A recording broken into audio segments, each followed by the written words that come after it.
Good morning, everybody.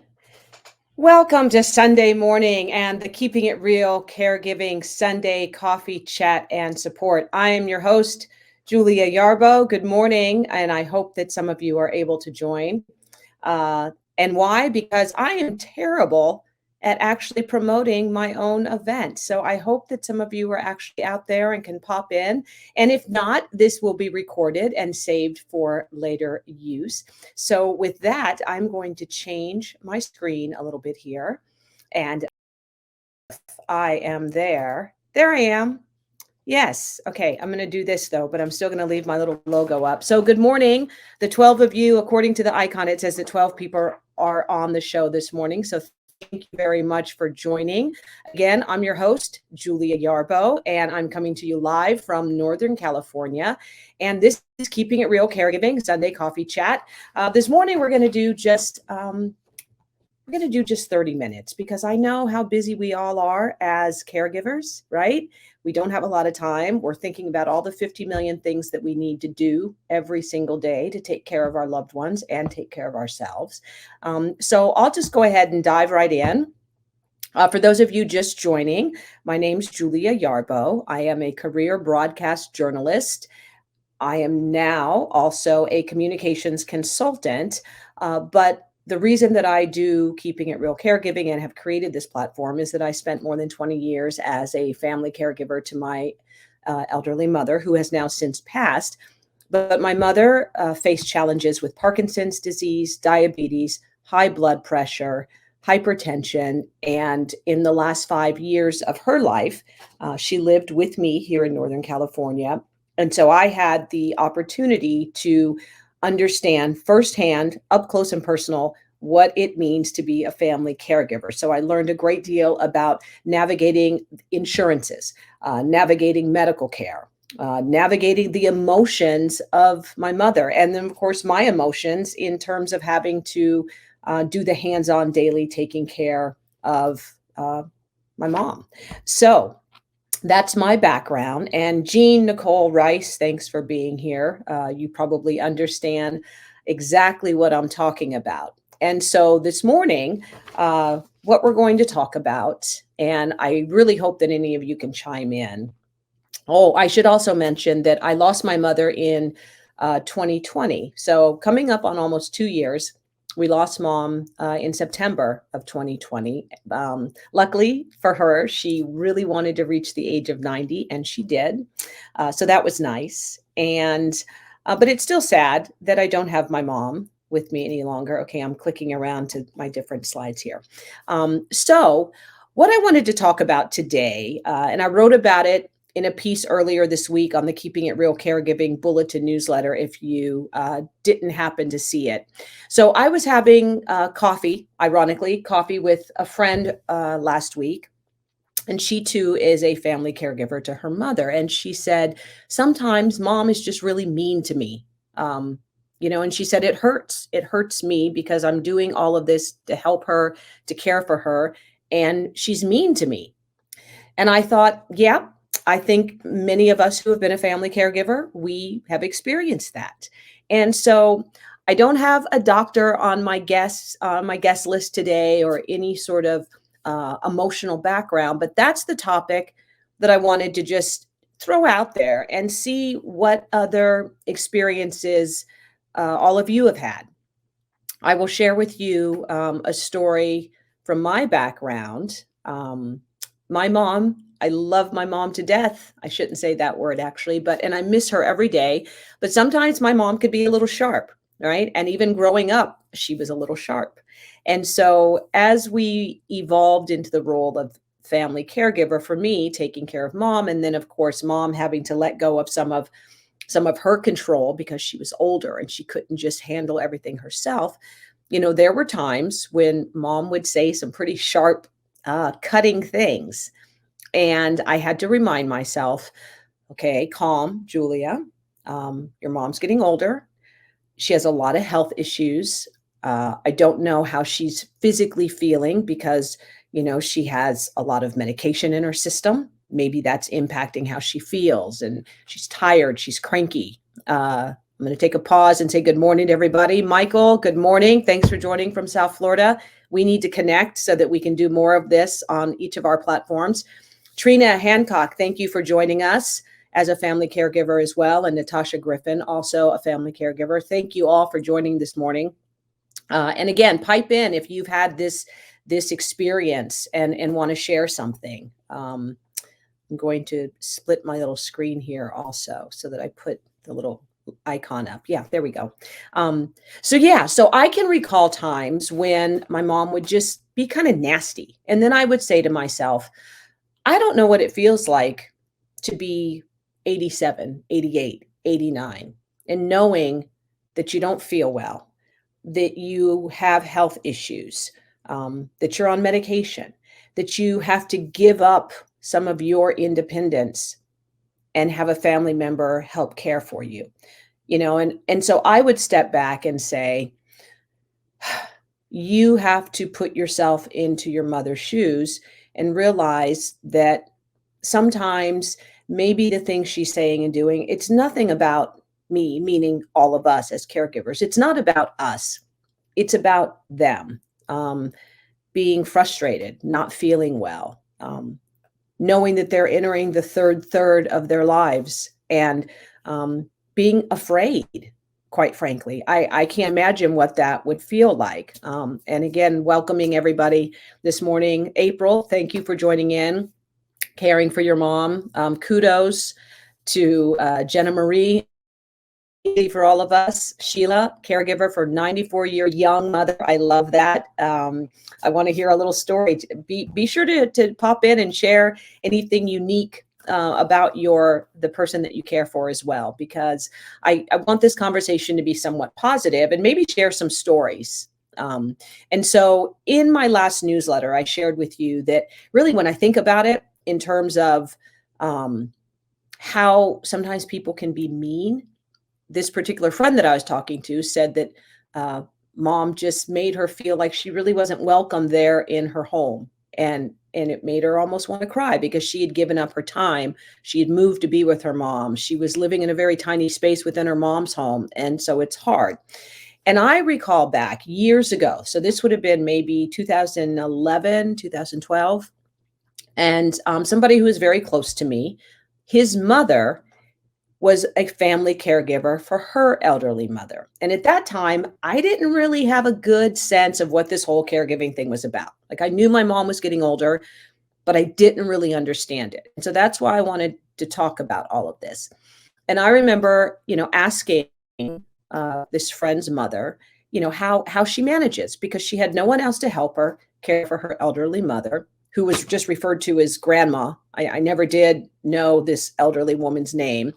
But she was very old. She was very ill. She was housebound. She was wheelchair bound. And this friend's mother had to do everything for her elderly mother. And I could tell that it was very overwhelming to her. And we were talking one time, and literally she started crying. And she said something to the effect of that she was afraid for when her mother would pass, because she had spent so many years as a caregiver, that she was afraid of, well, who am I? What will I be after mom's gone or grandma is gone? Because she didn't even know anything else. And then she said, her mother was mean sometimes. And I witnessed it once. This woman was just like, just very nasty to her daughter. And I thought, that's interesting, because her daughter manages her food. She makes sure that she's clean.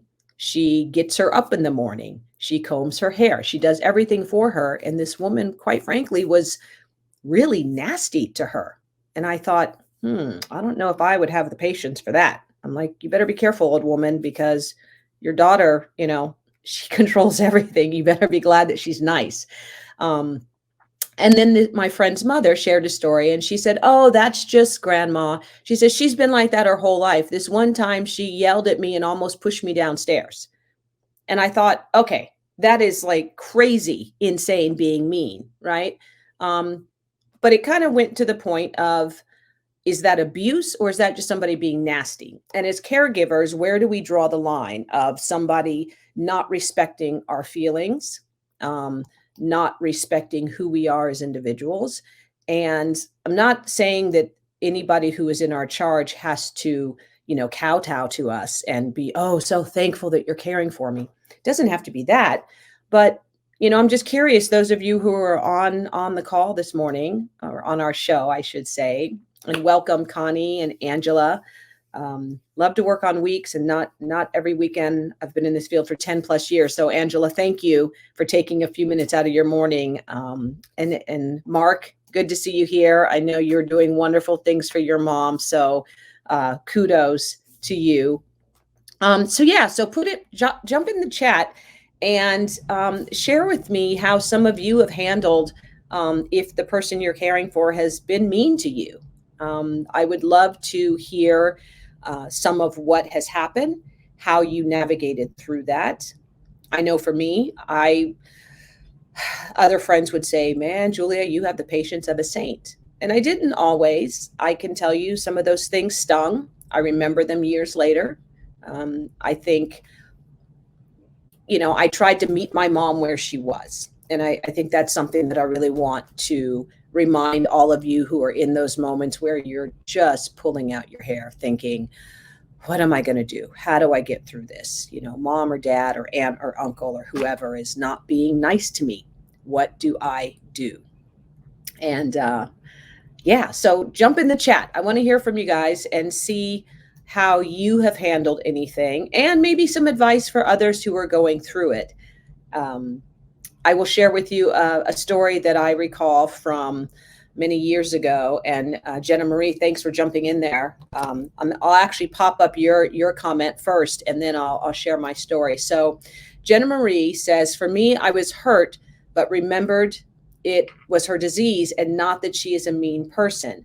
I know my mom was confused with being confused. And, you make a good point. And like I said at the start of this morning's show, I'm not a doctor. I don't have a medical background. So I didn't want to delve too much into the mental aspects, but keep in mind that if your loved one is facing issues with dementia, Alzheimer's, different forms of dementia or other mental decline, then yes, they are dealing with levels of confusion. I know for my mom, she had diabetes. She was never fully diagnosed with dementia, which I could kick myself for not pressing that issue, but her diabetes was affecting her vision. And so, my mom read her entire life and she loved reading. So as her vision declined, one of the things that had been her staple her entire life went away. She couldn't do it anymore. And I can't imagine how that made her feel, and so, as Jenna Marie says, you have to remember that based on what the physical aspects are that are happening with your loved one, that could be some of why they're being edgy. They're not necessarily a mean person. Now, to that point, if the person has been a somewhat negative, sharp, cutting, and borderline mean person their entire lives, as caregivers, we have to realize, I believe, they're not going to magically change because they're older. Now, they may settle down a little bit because they simply don't have the energy to take it out on you. But we have to remember that, you are who you are. And yes, I believe that all of us can change and we can all grow, and maybe some people evolve. But if that's the case and the person you're caring for never changes, then we have to find ways for us to cope. And whether that's compartmentalizing, whether that's journaling. I can tell you I have a stack of different journals where in the thick of some of it, I would just be writing, just pouring out the frustration and pouring out some of the anger into journals. And that's what helped me. Sometimes I would vent to other people, but then I realized they don't want to listen to me. And that's one of the reasons why I'm glad that I am building this Keeping It Real Caregiving family, because sometimes, we just need to share and vent to other people who are living it and who understand. And maybe we don't have answers. Maybe we simply don't know what to do, but we just need to talk to somebody and let others know that, hey, we're in this and we're struggling emotionally. And what I told my friend, actually, the one that gave me the idea for this topic, sometimes you just have to go sit out in the car and scream.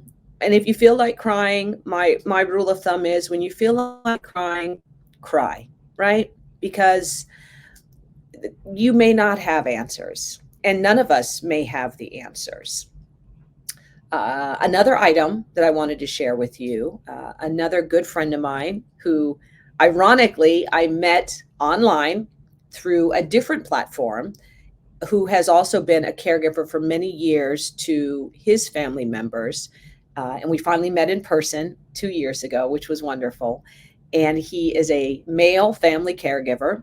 And he said, Julia, always remember, you get to take care of your mom, not have to take care of your mom. And that little piece of advice was probably one of the most valuable nuggets that anybody has said to me. He said, when you switch your mindset and think, I get to take care of mom or dad or aunt or uncle or whoever, you start to see those moments when you're with them, even when you're frustrated and you're tired and you're overwhelmed and you think, oh my gosh, how do I get through this? You have this wonderful opportunity to get to know your loved one in a way that maybe other family members don't. And you can see them for who they are. And if you decide to be that stronger person, meet them where they're at. Love them for who they are in that moment, not what you wish they were, what you remember them being as a child. Love them for who they are in the moment. And that saved me emotionally. So let's see, we have a comment from Jaria, and I hope I said that right. The best advice that I ever received as a caregiver dealing with a loved one with dementia was, however the person was before the disease will amplify their personality. And that advice helped me prepare for my caregiving journey.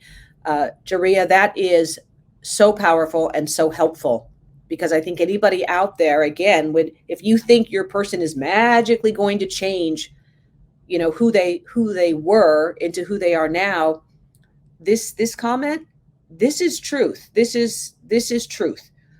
Who they are is who they are. And if a dementia related disease amplifies that, if they were a mean, nasty person throughout their life, guess what?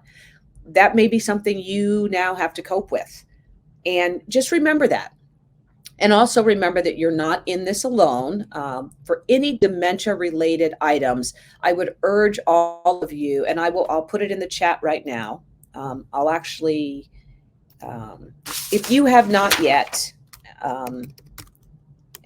and I will tell you that I did not know much about the Alzheimer's organization because my mom was never diagnosed with Alzheimer's. And I think I typed that right. I can barely see my own screen. I need glasses, folks. ALZ.org, Alzheimer's Association. Let me just make sure that I do, in fact, have the correct. Yes, I do. www.alz.org. And I forgot the backslash. So I'm going to now put that in the chat again so that the correct item shows up. Information, guidance, tools, support groups, ways to get involved, fact sheets, information on things that you may not even understand the connections to. I urge any of you, if you even remotely are starting to see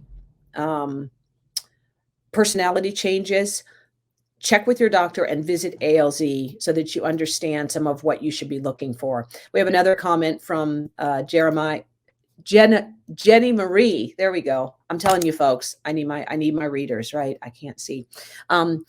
Yes, you get to know them in their most personal and vulnerable moments. Honored to care for mom. She is right now in last stage and transitioning. I am with you. I'm starting to tear up a little bit, and that's not it. It's for real, because I can remember the moments in those last few days that I was with my mom, and sometimes even now I still tear up when I think about sitting with her in the last 48 hours of her life, and I was with my mom when she passed, so I feel blessed for that. It was very sad to usher her to the other side, but I feel honored that I was able to do it. So, Jenny Marie, I'm glad that you're there with your mom, and bless you for doing what you do. And for those of you that are, again, just entering into caregiving, sometimes just hearing from others and knowing that we've all gone through this. If you are the primary person, um, and so for all of those moments, if your person happens to be mean to you, just remember, it one day it will be over, right? And it's like game over. Once it's over, it's over. You know, they're not coming back. They're gone. And so that was the other thing that really helped me, is to remember that even in those moments when I thought, can't believe she said that to me, or, said something passive aggressive or something kind of snide. And oh, I've got stories. Love my mom. If you read the newsletter, keeping it real caregiving.bulletin.com, you'll read some of the stories about my mother, Miss Nellie. And I love her. I miss her. But she could have some moments. I'll tell you what, she could be a feisty little old lady. And it makes me laugh, but I also think that's what would stop me from really getting angry. I would get angry at the situation, never angry at her, even when she was saying something kind of, um, and I will share with you one of the one of the other things she said to me.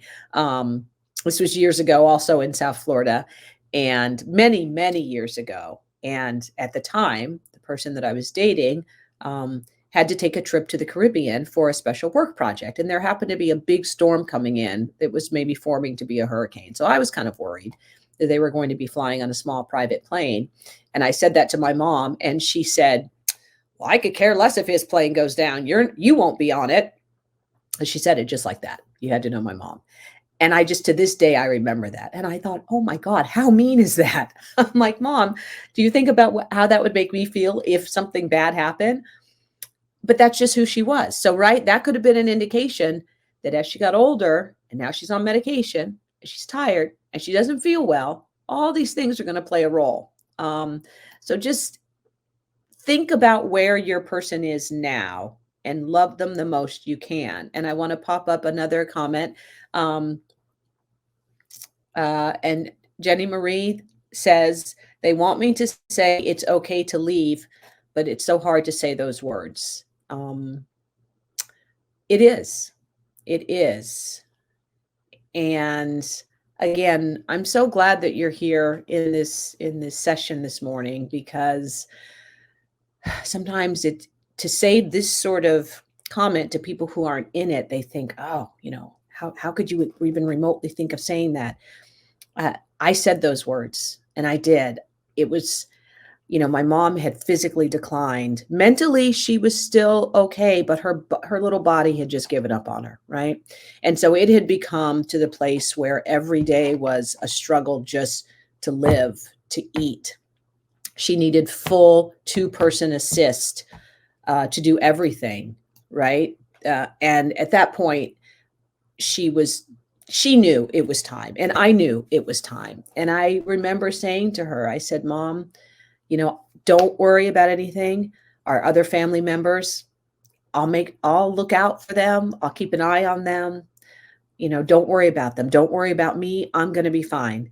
And I said, here's what I want you to do, Mom. I said, I want you to close your eyes and take a big leap of faith and just pretend that you're just running and jumping into the future. I said, get to the other side, go find Dad. He's waiting for you. And know that everybody on this side is going to be fine. And she just squeezed my hand, because at that point there was not a lot of talking she could do anymore. And that made me feel better, to just say, it's time for us to let you go, and it's time for you to trust that whatever is waiting for you out there is okay. So I'm getting teary again, because quite frankly, I don't talk about this a lot. I haven't really talked about those last moments with my mom. So Jaria says, Julia, you are so right. We have to love them where they are and not where we want them to be. Exactly. If we try to love them in our vision of who we think they are, it may make us crazy, right? They are who they are, right? And at this stage, we shouldn't put anything else on them of pressure of what we want them to be. Just love them. Let them be who they are, right? Because the time is precious of what we have left. Um, so yeah, this is great. And like I promised that we would keep this short this morning because I know how busy it is. And Jaria, thank you for saying that you love the show. I'm a couple of quick things. I have 4 minutes because I am being cognizant of everybody's time, and you need to get back to your Sunday mornings. Um, a few things. If you are in the Northern California area, in Butte County, Glenn County, maybe even Shasta County, I'm going to pop up this other screenshot and I'm going to put it full. There is an event coming up on August 24th here in Chico in Butte County. It is the Aging with Grace Healthy Resources event. And you see there, free breakfast and lunch will be provided. And I will be joining this team for a short presentation in the morning as well. I don't know the exact time of my presentation, but this event is from 8 to 1. If you are in the Northern California, Butte County region, I urge you to go ahead and call and RSVP for this event. The number is 530-487-7061. So I know a few of you on this call are from this region. Co-sponsored by Passages, KIXE, which is the PBS station. And I think it'll be very helpful just to hear from different agencies in the region. And then also for those of you in other places, be sure that you understand how to contact your local area agency on aging. So here in Butte County, our area agency on aging is Passages. I'm going to type that in the chat. Area agency on aging. Okay, so each state and each county has a division of an area agency on aging. All right, so wherever you live, go type in online, your state's area agency on aging. You should find your main webpage that'll loop you into then individual counties so you can find out which services and programs and maybe support sessions, educational sessions are available in your area. So I wanted to share that with you. And I'm looking through our chats. Keisha says, thank you for sharing. We are in year 8 of dementia. It's the hardest journey of my life. And Keisha, be sure that you are taking care of you within taking care of your loved one. Reach out if you have not already to alz.org, depending on where you're at, even if it's once a week support sessions. Double check if there are any other services that could provide you some respite, and trust that even if you have somebody else helping you for an hour, that you deserve that hour break free to take care of yourself. And Sheila, thank you for giving Keisha the extra support as well. She says, hang in there. It's been 21 years for me. And Sheila, kudos to you. That is a long, long time. And that's your life as well. And one of the things that I know I struggled with was, I felt like my life was getting pushed to the wayside while I was caring for mom. But then I thought, you know what, in the overall scheme of things, it was pretty short. For me, 21 years is a long time. So I do hope that you have other family or friends that you can reach out to and create that care circle. And I will say this to anybody else out there. Again, I'm not a doctor. I'm not a psychologist. So you can't turn around and sue me for saying these things. These are all suggestions. Just understand that we cannot make ourselves martyrs at the same time that we're caring for our loved one. We owe it to ourselves to ask our family members, if we have other family or friends in the area, to say, hey, I need help. Don't feel that you have to be superwoman or superman. Ask for help. Let people know. Let people in your care circle know. Let your employer know if you're even able to still work. And I have a couple of articles on that in the newsletter. If you have not yet, you see it here scrolling on the screen, but if you have not yet subscribed to the newsletter, please do. keepingitrealcaregiving.bulletin.com. I'm going to put that into the chat as well for you so that you have that. And, I try to just write about different topics and also provide different resources. Go back through, scroll through some of the previous articles. We have a lot of information about services, things to think about, ways to seek out respite, a lot of online courses that you can take, or just online group sessions that are sponsored by AARP, the National Council on Aging, various area agencies on aging. So take a few minutes, go to the newsletter and take a look. I'll also share with you the URL to the Keeping It Real Caregiving website, which I actually am in the process of adding some more content this weekend, because there's so much that happens and changes within this. So my computer is going slow now, so I'm not going to put that URL in there for you. So if you're in Butte County, check out this event. You've had time to write down the number. And I want to, one other item. Okay, so I'm going to pop this down. Let's see, remove. There we go. I love this platform. And Jen Marie says, in asking for help from me, COVID-19 robbed me of that. No one could or would help. Plus, unvaccinated family made it hard. You have a point there. And in that case, what can you do? You don't want somebody who's not vaccinated around your elder because they're that much more at risk. And so don't let that stop you now, though. Depending on what state you are in, Jenny Marie, please reach out to your local area agency on aging and find out what other programs are available. Find out even if there's a short amount of respite that you could get a little bit of help. That's key, because without that, we just, we kind of start to fall into this quagmire of being all by ourselves. So please do that.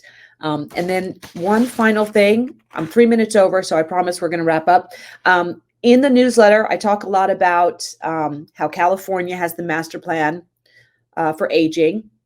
And I'm very proud to be in California because of the master plan for aging. I'm part of the Equity and Aging Advisory Committee as part of that group. And so I see myself as, there's a lot of large organizations at the state level, and then there are mid-level agencies. And then I try to take a lot of that, correlate it or curate it, and push it out to all of us.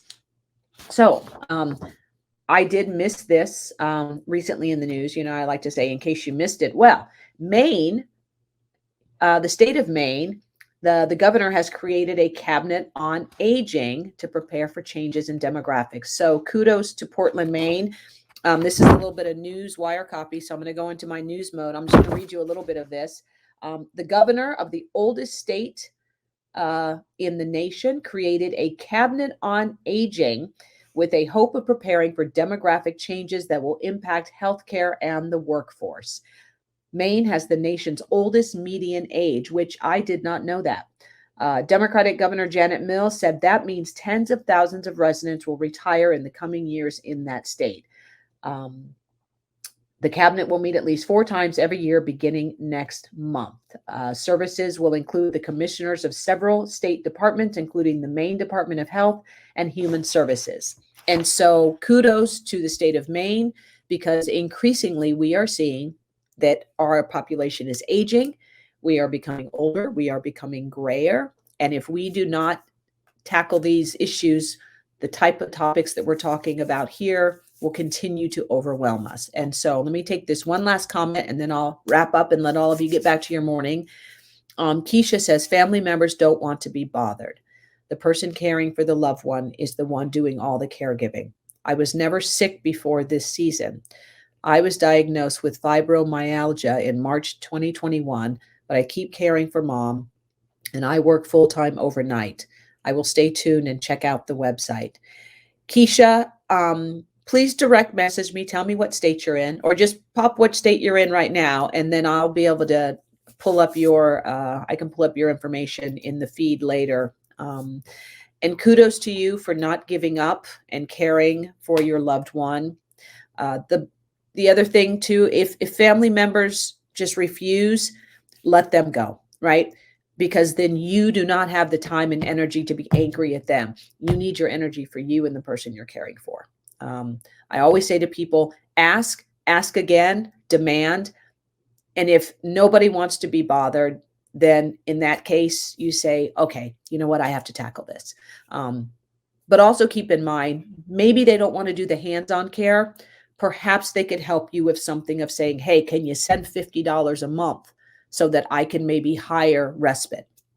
Maybe ask them if they could make phone calls for you.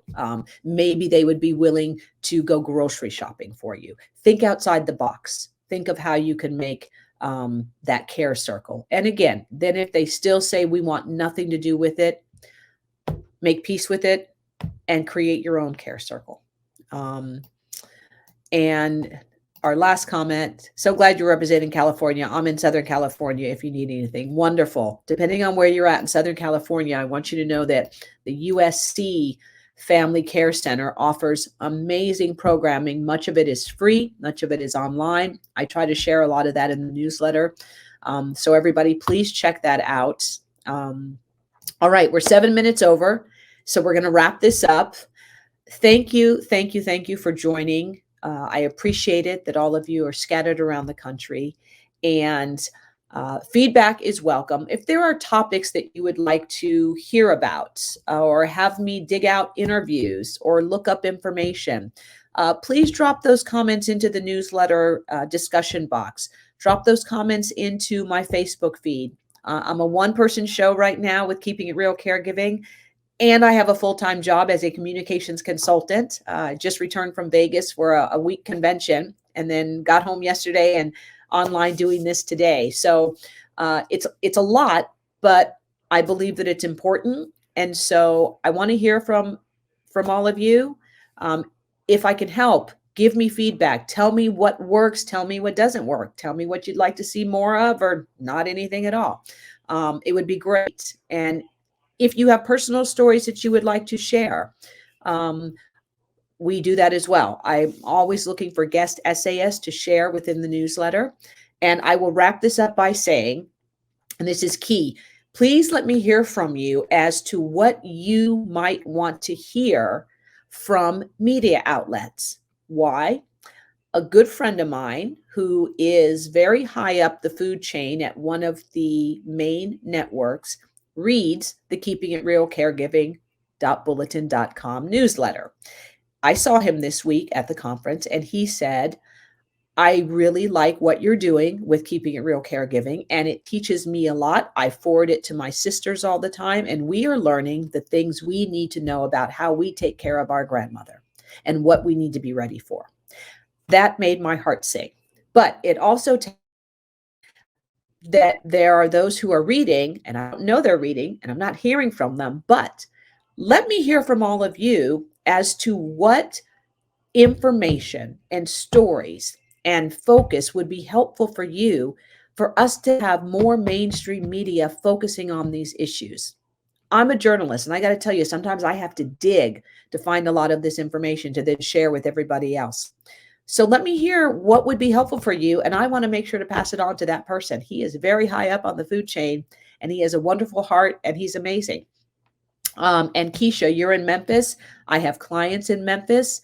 There could be a story that I pass along to some of them and say, hey, you might want to check this out. So drop into the chat what you think would be helpful for mainstream media to cover more of within this caregiving space. All right. With that, I'm I'm going to let you all go. I'm going to get on to having a little bit more coffee myself this morning. I have house cleaning to do after being gone all week, so that's what I'll be doing this Sunday. I wish all of you a good Sunday, a good week ahead. Please take care of yourselves if you're a family caregiver. Do not be a martyr. Do what's right, but take care of you as well. And like I said in the newsletter, when you think about somebody being mean to you, watch that movie Mean Girls again. If nothing else, it'll make you laugh and it'll take some of the edge off.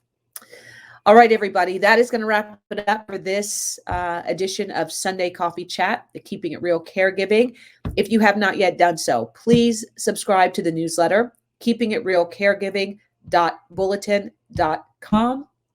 You can also follow us or touch base on the website at keepingitrealcaregiving.com.